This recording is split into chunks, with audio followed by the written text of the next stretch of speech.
Hello అండి. అందరికీ నమస్తే. ఈరోజు వీడియోలో మనం వినబోయే కథ ఏంటో తెలుసుకునే ముందు, మీ అందరికీ నాదో చిన్న రిక్వెస్ట్. కొత్తగా ఎవరైనా మన ఛానల్ చూస్తున్న వాళ్ళు తప్పకుండా ఒక లైక్ చేసి ఛానల్‌ని సబ్స్క్రైబ్ చేసుకోండి. ఆఫీస్ నుంచి వచ్చి విసుగ్గా సోఫాలో వాలిపోయిన రాజారావుని చూసి, "ఏమిటి అలా ఉన్నారు? మొహం వాడిపోయింది. ఒంట్లో బాగాలేదా ఏం?" కాఫీ గ్లాస్‌తో వచ్చిన శకుంతల అంది. "ఏమీ లేదు. బాగానే ఉంది." ముభావంగా అని గ్లాస్ అందుకున్నాడు. నమ్మకం కుదరక నుదుటి మీద అరచి ఆనించింది. జ్వరం ఏమీ లేదు. తలనొప్పా? ఏదైనా మాత్ర ఇవ్వనా? మళ్ళీ అడిగింది. ఏమీ వద్దు. నాకేమీ లేదనడుగా విసుగ్గా అన్నాడు. స్నానం చేసి ఫ్రెష్ అప్ అయి వచ్చిన భర్త మొహం ఏదో ఆలోచనలతో సతమతం అవుతున్నట్టున మళ్ళీ అడిగితే విసుక్కుంటాడు. అతనే చెబుతాడని శకుంతల ఇంకేమీ మాట్లాడలేదు. భోజనం దగ్గర కూడా అన్యమనస్కంగా కనిపించేసరికి ఇంకా ఆగలేక, ఏం లేదంటారు? ఏమీ లేకపోతే కొంపలు మునిగినట్టు ఆ మొహం ఎందుకు అలా పెట్టారు? చెప్పదలుచుకోకపోతే ఇంకా అడగను, కోపంగా అంది శకుంతల. ఒక నిమిషం అన్నయ్యలకి పొద్దుట ఆఫీస్కి వెళ్తుంటే గీత కనిపించింది. శకుంతల ఒక క్షణం చికిత్రాలైనట్టు చూసి తర్వాత తేలిగ్గా నవ్వేసి, "ఓ అంతేనా? ఆ పాటి దానికే మూడ్ ఆఫ్ అయిపోయాలా? పాత ప్రియురాలు కనిపిస్తే సంతోషిస్తారు కానీ వేలాకోలంగా అంది." చురుగ్గా చూశాడు రాజారావు. "అందుకే చెప్పకూడదనుకున్నాను. నీకంతా వేలాకొలమే." "వేలాకోలం కాదండి. కనిపిస్తే ఏమిందిట? మిమ్మల్ని చూసిందా? తను మీతో మాట్లాడిందా? ఎలా ఉంది? ఏమంది?" ఆరాటంగా ప్రశ్నలు కురిపించింది. "అసలు పలకరించిందా? చూడడం ఏమిటి?" సర్నా కారు నా స్కూటర్ పక్కన ఆపి దిగింది. రోడ్డు మీదే అట్టహాసంగా మాట్లాడేసింది. ఉద్విగ్నంగా అన్నాడు రాజారావు. చాలా రోజుల తర్వాత పాత మిత్రుడు కనిపిస్తే మాట్లాడంలో వింతే ఉంది. పలకరింతతో ఆగితే పర్వాలేదు. ఇంటికి వస్తే గాని వీల్లేదని లాక్కుపోయింది. ఆఫీస్ ఉంది, మరోసారి వస్తాడని వినకుండా డ్రైవర్కి స్కూటర్ని అప్పచెప్పి కారెక్కమంది. ఎంత మొత్తుకున్నా వినకుండా లాక్కెళ్ళి. అయితే ఆఫీస్కి వెళ్ళలేదన్నమాట. మరి ఇంతసేపు ఆవిడ ఇంట్లోనే ఉన్నారా? అంది ఇబ్బందిగా చూసి. మరేం చేయను? అక్కడికి వెళ్ళాక ఆఫీస్కి సెలవు పెట్టమని ఫోన్ చేయించింది. ఇవాళ భోజనం ఇక్కడే అంది. వాళ్ళ ఆయన కంపెనీ పని మీద ఢిల్లీ వెళ్ళాడట. సాయంత్రం వరకు వదలను, కబుర్లు చెప్పుకోవాల్సిందే అంటూ ఒకటే హడావుడి చేసింది. అప్పటికప్పుడు వంటావిడితో చెప్పి పాయసం వడలు చేయించి విందు భోజనం పెట్టి అప్పటినుంచి మొదలుపెట్టి ఇప్పటి వరకు అయినవన్నీ కబుర్లు చెప్పింది. మరి ఇంకే? విందు భోజనం తిని ఇష్టసఖితో కాలక్షేపం చేసొచ్చి ఏదో కుంప ములినట్టు మరి ఆ మొహం ఎందుకు? ఆముదం తాగినట్టు ఆ ఫోజ్ ఏమిటి? సంబరమే కదా. శకుంతల సగం చమత్కారం సగం అయూస్ అసూయ కలగలిపి హీలనగా అంది. కబుర్లంటే ఏమున్నాయి? తన గొప్పలే. అమెరికాలో మొగుడు, ఉద్యోగం, జీతం, 4 పడక గదుల ఇల్లు, స్విమ్మింగ్ పూలు, పడవలాంటి 2 కార్లు. అమెరికా జీవితం, ముద్దులు మూట కట్టే 2 పిల్లలు, వాళ్ళ తెలివితేటలు, వాళ్ళ చదువులు, ఆఖరికి ఇండియాలో ఈ కంపెనీ ప్రెసిడెంట్గా నెలకు బోలెడు జీతం, బంగళా, కార్లు, ఫోన్లు అన్నీ ఇస్తామంటే దేశం మీద ప్రేమతో అమెరికాలో సంపాదించిన డాలర్ చాలు. ఎన్ని లక్షలున్నా పరాయి దేశం పరాయి దేశమే. పుట్టిన గడ్డ మీద బ్రతకాలన్న కోరిక, మాతృభూమి మీద మమకారంతో దేశానికి సేవ చేద్దామన్న ఆలోచన వచ్చి సరేనని వచ్చారట. జూబ్లీ హిల్స్లో లంకత బంగళా, గార్డెన్, ఆ ఫర్నిచరు, ఆ బాంసాయి మొక్కలు హాబీగా ఎలా పెంచుతుందో ఎన్ని కబుర్లో. ఇంతమంది విఐపీలతో పరిచయమో, చెవుల్లో దుమ్ము వదిలిపోయిందనుకో. అన్నీ బాగానే ఉన్నాయి, మీరెందుకు అలా ఉన్నారు అని అడుగుతున్నాను. రాజారావు కాసేపు మాట్లాడకుండా తలదించుకుని కూర్చున్నాడు. తర్వాత తలెత్తాడు. ఏమిటో మళ్ళీ అప్పట్లాగే తన ముందు నేను చీమను, దోమను అయిపోయినట్టు న్యూనతాభావం ఏదో హాయిగా బతుకుతున్న నా జీవితంలోకి మళ్ళీ వచ్చి ఆ రోజులు జ్ఞాపకంలోకి తెచ్చి ప్రశాంతంగా పారుతున్న నదిలోకి రాయి వేసినట్టు ఏమిటోలా అనిపించింది శకుంతల.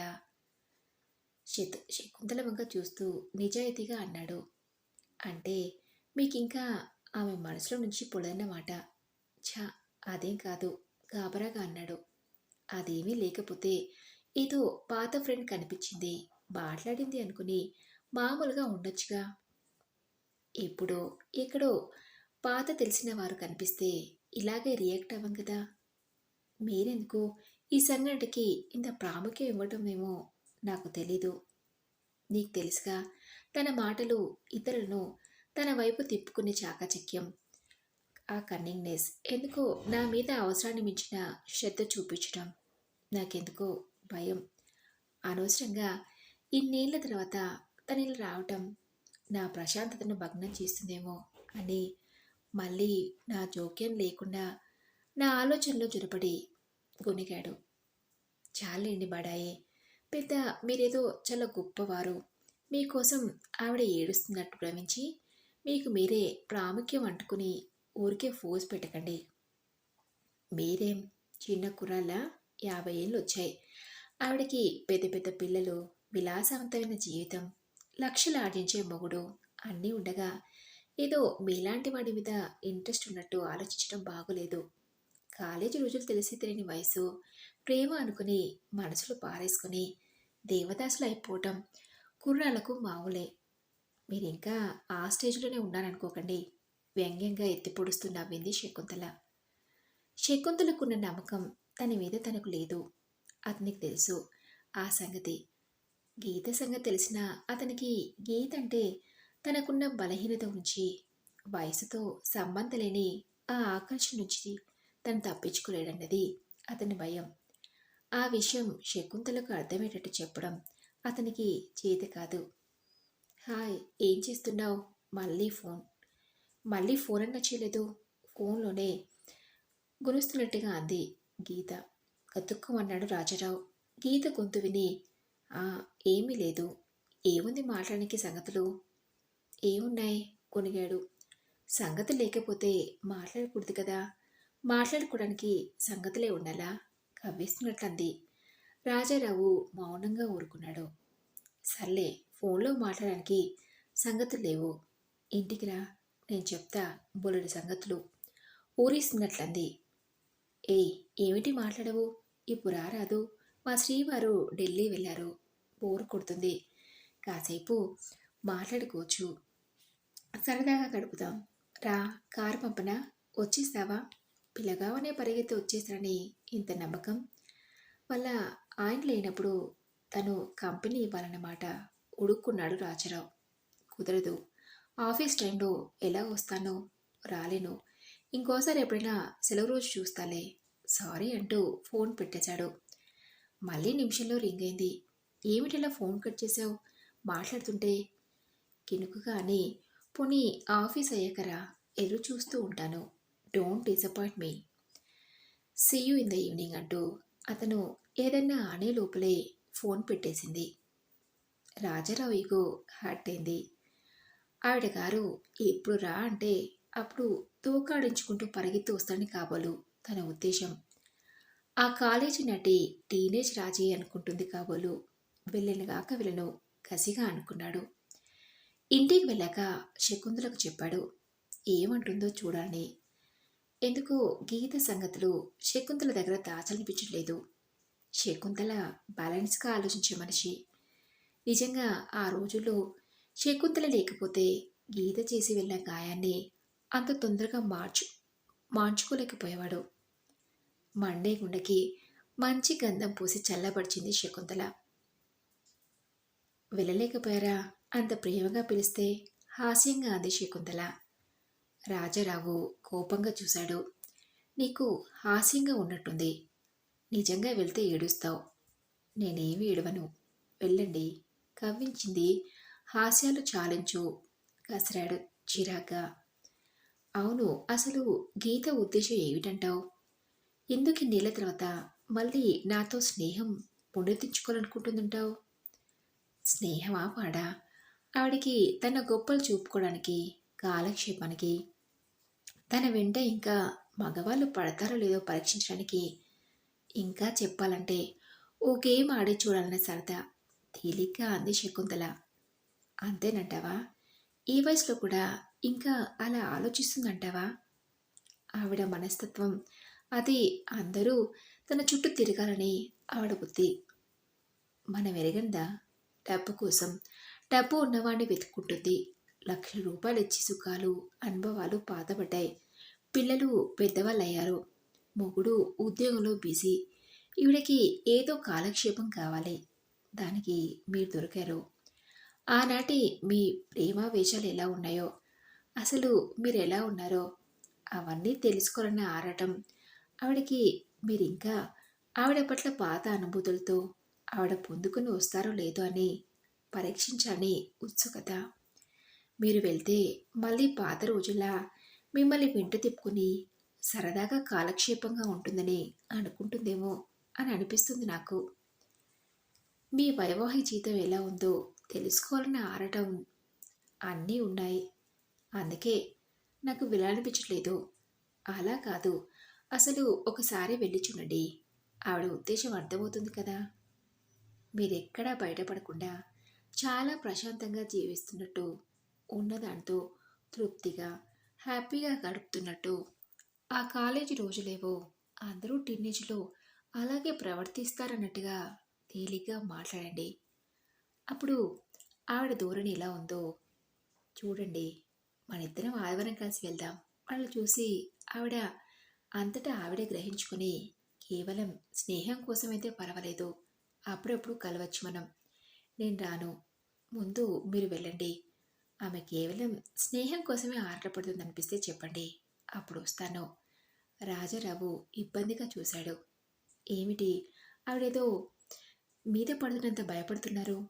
పడితే మంచి మాటేగా. మీ మగవాళ్ళకి చిలిపిగా అంది. కోపంగా చూశాడు రాజారావు. నిన్న వస్తావనుకున్నాను. చాలాసేపు ఎదురు చూశాను. డిసప్పాయింట్ చేశావు. కనీసం రాలనని ఫోన్ అన్నా చేయకూడదా? నిష్ఠూరంగా అంది. ఆఫీస్కి ఫోన్ చేసి కుదరలేదు. ఇంటికి వెళ్ళేసరికి గెస్ట్లు వచ్చారు. చిన్న అబద్ధం ఆడేశాడు. పోనీ ఇవాళ వస్తావా? ఆశగా అంది. మళ్ళీ రేపు సాయంత్రం ఆయన వచ్చేస్తారు. మనం ఫ్రీగా మాట్లాడుకోవచ్చు. ఇవాళైతే కుదరకపోవచ్చు. ఆఫీస్ పని పూర్తయితే చూస్తాను భావంగా అన్నాడు. ఏ రాజా, ఎందుకలా మాట్లాడుతున్నావు? నన్ను అవాయిడ్ చేయాలనుకుంటున్నట్టు కనిపిస్తుంది. ఎందుకు? హర్ట్ అయినట్టు అడిగింది. ఎందుకో నీకు తెలీదా అని అనకుండా ఉండలేకపోయాడు. అతని గొంతులోంచి అతనికి తెలియకుండానే వాడిగా వచ్చింది ఆ మాటలు. ఇంకా పాత సంగతి మర్చిపోలేదా? ఎప్పుడో తెలిసి తెలియని వయసులో ఏదో అనుకుంటాం, ఏదో చేస్తాం. అది ఇంకా సీరియస్గానే తీసుకుంటావా? మళ్ళీ పాత సంగతులు గుర్తుకు రాకుండా ఉండటం కోసమే రానంటున్నాను ముభావంగా అన్నాడు. అవి గుర్తుకు తెచ్చుకోవటం నాకు ఇష్టం లేదని కూడా చేర్చాడు. ఆ మాటలకి హర్ట్ అయినట్టు ఒక క్షణం మౌనం. అట్నుంచి ఏదో కాలేజీ నాటి స్నేహితుడు కనిపించగానే సంతోషంగా అనిపించి పిలిచాను. నిష్ఠూరంగా అంది. ఏమో, నాకు తీరిక లేదు. కలవాలనే కోరిక లేదు. ఏదో ప్రశాంతంగా జీవితం దొల్లిపోతుంది. మళ్ళీ అనవసరంగా ఆ ప్రశాంతను భగ్నం చేసుకోవడం నాకు ఇష్టం లేదు. క్షమించు. సడన్గా ఫోన్ పెట్టేశాడు. ఆమెలా కట్ చేసినందుకు, చేయగలిగినందుకు తను తానే మెచ్చుకున్నాడు. ఇంక ఈ దెబ్బతో తన జోలికి రాదు మళ్ళీ అనుకున్నాడు. 3 రోజుల తర్వాత ఆదివారం 4 గంటల వేళ నిద్రలేచి కాఫీ తాగుతుంటే బయట కారు చప్పుడు, ఆ తర్వాత గేటు చప్పుడు వినిపించి అటు చూసేలోగానే గుమ్మం దగ్గరకు వచ్చేసింది గీత. ఆమెను చూసి సంబరంగా లేచి అట్టహాసంగా ఆహ్వానించి చకచకా లోపలికి వెళ్ళి బట్టలు మార్చేసి తల దువ్వుకుని రావాలనిపించలేదు అతనికి. ఓ, మీరా, రండి. లేచి లేవనట్టు కుర్చీ నుంచి లేచి మరో కుర్చీ చూపించి, షకు, ఎవరొచ్చారో చూడు అంటూ వంటింటి వైపు కేక పెట్టాడు. ఎక్స్క్యూజ్ మీ అంటూ అప్పు లేచి లోపలికి వెళ్ళి లుంగీ మీద బెంగాలీ షర్ట్ వేసుకుని బయటకొచ్చాడు. శకుంతల లోపల నుంచి వచ్చి ఆశ్చర్యంగా మీరా అంది. హలో, ఎలా ఉన్నావు? ఏమిటి కొత్తగా మీరు అంటున్నావు? శకుంతల్ని ఆపాద మస్తకం పరీక్షిస్తూ విలాసంగా నవ్వింది. మీ ఆయన ఏమిటి కొండెక్కి కూర్చున్నాడు? ఇంటికి రమ్మని సరదాగా పిలిస్తే ఏం చేస్తాం? మా అమ్మది రాకపోతే మా మా ఉంటేనే వెళ్ళాలి మరి అంది రాజారావు. రాజారావు వంక చిలిపిగా చూస్తూ ఈ మామయ్య గారికి మా ఒంటరి దగ్గరికి వెళ్ళాల్సిన అవసరం కనపడలేదేమో. ఇంట్రెస్ట్ పోయి ఉంటుంది. తను గడుసుగానే సమాధానమిచ్చింది. నవ్వి ఏం తీసుకుంటారు? Coffee, tea? అదిగో మళ్ళీ మీరు అంటూ ఈ మర్యాద ఏమిటి? తనువుగా మందలించింది. ఇప్పుడు మీరు పెద్దవారు, గొప్పవారు. నీవు అనొచ్చు లేదు అని. ఏమిటయ్యా బాబు ఆమెత అయినట్టు ఆ మొహం? ఎందుకొచ్చానా అనుకుంటున్నావా? రాజారావు నవ్వి నవ్వనట్టు నవ్వి నిజమే, ఈ బీదవాడింటికి దేనికొచ్చావు? నాతో పనేమిటా అని అనుకుంటున్నాను అన్నాడు. శకుంతల కాఫీ తెస్తానంటూ లేచి లోపలికి వెళ్ళింది. గీత ఆ అవకాశాన్ని వదలకుండా ఎందుకలా మాట్లాడతావు? స్నేహానికి భేదమేమిటి? బీద బీద ఏమిటి గొప్పేమిటి? అవును, స్నేహానికి అక్కర్లేదు నిజమే, పెళ్ళి కావాలి. అవన్నీ ఆ తేడాలని చూసుకోవాలి కసిగా అన్నాడు. కాస్త తెల్లబోయి అంతలోని తేలిగ్గా నవ్వేసి అవును మరి, నాలుగు చూసుకోకుండా పెళ్ళెలా చేసుకుంటారు? ఎవరన్నా అంతస్తు, హోదా, కుటుంబం, ఉద్యోగం ఎన్ని చూసుకోవాలి? ఆరిందలా ఏమీ తెలియనట్టు అంది. నీకింకా నా మీద కోపం పోనట్టు అంది. అవునా, కవ్వెంపుగా అంది. నాకేం కోపం? కోపం ఎందుకు? హాయిగా ఉన్నాను. ఉన్నంతలో చీకు చింత లేని జీవితం, అనుకూలవలతైన భార్య, చక్కగా చదువుకుంటున్న పిల్లలు ఉండటానికి ఒక కొంప, చేయటానికి ఒక ఉద్యోగం. నాకే లోటు లేకుండా హాయిగా మనశ్శాంతిగా సుఖంగా ఉన్నాను. నిజంగా శకుంతల నాకు దొరికిన అదృష్టం. నిజంగా సహధర్మచారిణన్న పదానికి నిర్వచనం ఆమె. ఆమెను మించిన ఐశ్వర్యం నాకేమీ అక్కలేదు. చాలా గర్వంగా నిజంగా ఫీల్ అయ్యే అన్న మాటలవి. గీతకి తను ఆమెను కోల్పోయి ఏం బాధపడటం లేదని చెప్పాలన్న తాపత్రయం మాత్రం ఉంది. గీత మొహం కాస్త ఎర్రబడింది. అంతలో తేలిక నవ్వేసి అబ్బో, బాగా పొగిడేస్తున్నావు భార్యని. ఇంకా అందగత్తే గొప్పిటి దొరికింటే చిన్నగా లోగొంతుతో అంది. కాస్త అసూయ ధ్వనించింది ఆ మాటల్లో. రాజారావు ఇదో అనే లోపలే కాఫీ కప్పులతో శకుంతలొచ్చింది. మాట చప్పున మార్చేసి నవ్వుతూ శకుంతల, మీ వారు నిన్ను అందలం ఎక్కించేశారు. తెగ పొగడేస్తున్నారు. నీ వంటి భార్య దొరకం అదృష్టవట కవ్వేస్తూ అంది. ఆశించినవి దొరకనప్పుడు దొరికిన దాంతో సంతృప్తి పడటం గొప్ప విషయమేగా. లేదు, దానికోసం ఇవ్వటం కంటే దొరికిన దానికి సంతోషించటం తెలివైన వారు చేసే పని. మా ఆయనకి ఆ మాత్రం తెలివితేటలున్నాయి మరి గడుసుగా అంది. అబ్బో, ఒకరినొకరు అంత పొగడేసుకుని నన్ను కుళ్ళించాలనా? హాస్యంగా అంది. మమ్మల్ని చూసి కుళ్ళే స్థితిలో నిజంగా మీరుంటే మరి మేము జాలిపడాలి గడుసుగా మళ్ళీ అంది గీత. మళ్ళీ అంది. గీత మొహం ఎర్రబడింది. మాటలో నిన్ను ఓడించటం కష్టంలే. నువ్వు చాలా తెలియనిదానివి, గడుసుదానివి. కాస్త ఆకస్ చూపింది.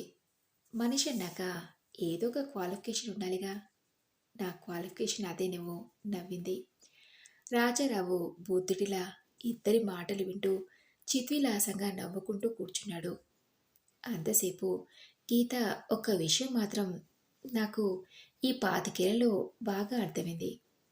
చూడు, జలపాతం సౌందర్యాన్ని చూసి అబ్బురపడతాం, ఆనందపడతాం, ఆశ్చర్యపోతాం.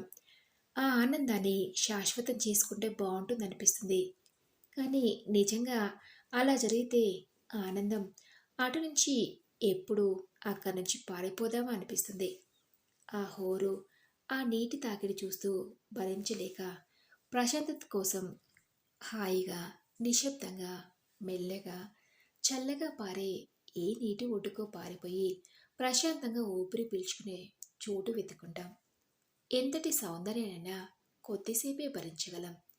ఏ అందాన్నైనా ప్రశాంతంగా ఆహ్వానించగలం గాని, నీటి హోరు మధ్య కొన్ని గంటలు బాగా బాగున్నట్టు జీవితకాలం బావుండదు. మనిషికి మానసిక శాంతి కావాలి. అందం 4 రోజులు మురిపిస్తుంది. మనిషిలోని అంత సౌందర్యం మనిషికి ఊరటని, ప్రశాంతతని ఇచ్చి జీవితం సాఫీగా సాగేటట్టు చేస్తుందన్న సత్యం గ్రహించాను. నేను కోరుకున్న ప్రశాంతత నాకు దొరికింది. No regrets in my life. నేను దొరికిన దాంతో చాలా సంతోషంగా ఉన్నాను. నాకు ఈ తృప్తి చాలు. అతను మాట్లాడుతున్నంతసేపు గీత మొహంలో రంగులు మారాయి. అంటే ఆవిడ జలపాతం. నేను నదినా? మీ పోలిక శకుంతల హాస్యంగా అంది. గీత మొహం కాస్త నల్లబడి అంతలోనే తేరుకుని తన హాస్యంగానే అందరి ద్రాక్ష ఉల్లనా అన్నది. ఎవ్వరూ ఒప్పుకోరుగా. ఎవరెలా అయినా అనుకోండి. ఎవరికి కావలసిన అర్థాలు వారు వెతుక్కోవచ్చు. నాకేం అభ్యంతరం లేదు. నా జీవితం హాయిగా ఉంది. ఇంకా ఎవరేమనుకుంటే నాకేం. ఇంకా చాలండి. మళ్ళీ మళ్ళీ మీరు ఆ మాట అంటే ఆవిడ కోపం వచ్చేసి టీవీ సీరియల్ మాదిరి నిన్ను సుఖపడనీయకుండా నాకు దక్కింది నీకు దక్కనీయను, నేను ప్రశాంతంగా బ్రతకనీనంటూ ప్రతిజ్ఞలు చేసేయొచ్చు. గలగలా నవ్వింది. గీత మొహం ఉక్రోషంతో ఎర్రబడింది. ఆహా! ఇద్దరికిద్దరు ఎంతో తెలివిగా మీ ఇద్దరు చాలా సంతోషంగా, చాలా అన్యోన్యంగా ఉన్నట్టు ఇంప్రెషన్ ఇవ్వాలని ఎంత తాపత్రయపడుతున్నారో చూస్తే జాలేస్తుంది. ఏదో తెలిసిన వాళ్ళని చూసిపోదామని వచ్చానంతే. మళ్ళీ చూసి ఉడుక్కోవాల్సిన కర్మ నాకంటే. లక్షల ఆస్తి, కార్లు, రత్నాలంటే పిల్లలు, గీచిన గీత దాటిన మొగుడు గర్వంగా తలెగరేసింది. రాజారావు అదోలా నవ్వాడు. శకుంతల వైపు చూస్తూ పాపం గీత ఇంకా పాత రాజారావు అని అనుకుంటుంది. నర్మగర్భంగా అన్నాడు. శకుంతల ముసిముసి నవ్వులు నవ్వింది. ఆ నవ్వులు చూసేసరికి తిక్కరేగింది గీతకి. ఐ పిటియు రాజారావు. అల్పుడెప్పుడు బలుకు ఆడంబరంగా అన్న పద్యం జ్ఞాపకం వస్తుంది. మీ ఇద్దరి మాటలు వింటుంటే లేనిది ఉన్నట్టుగా చూపుకోవడం కోసం మీ తాపత్రయం చూస్తే జాలేస్తుంది.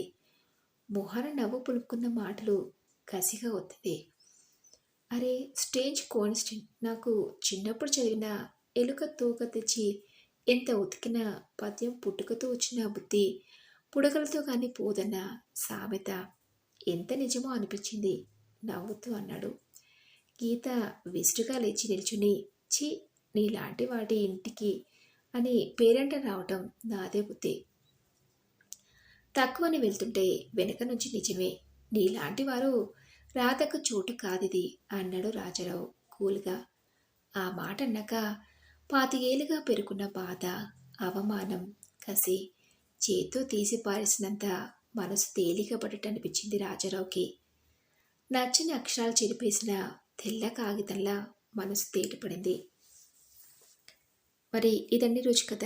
ఈ కథ మీకు నచ్చితే తప్పకుండా ఒక లైక్ చేసి మీ ఫ్రెండ్స్కి, ఫ్యామిలీ మెంబర్స్కి షేర్ చేయండి. నెక్స్ట్ వీడియోలో మరొక మంచి కథ కలుసుకుందాం. Thank you.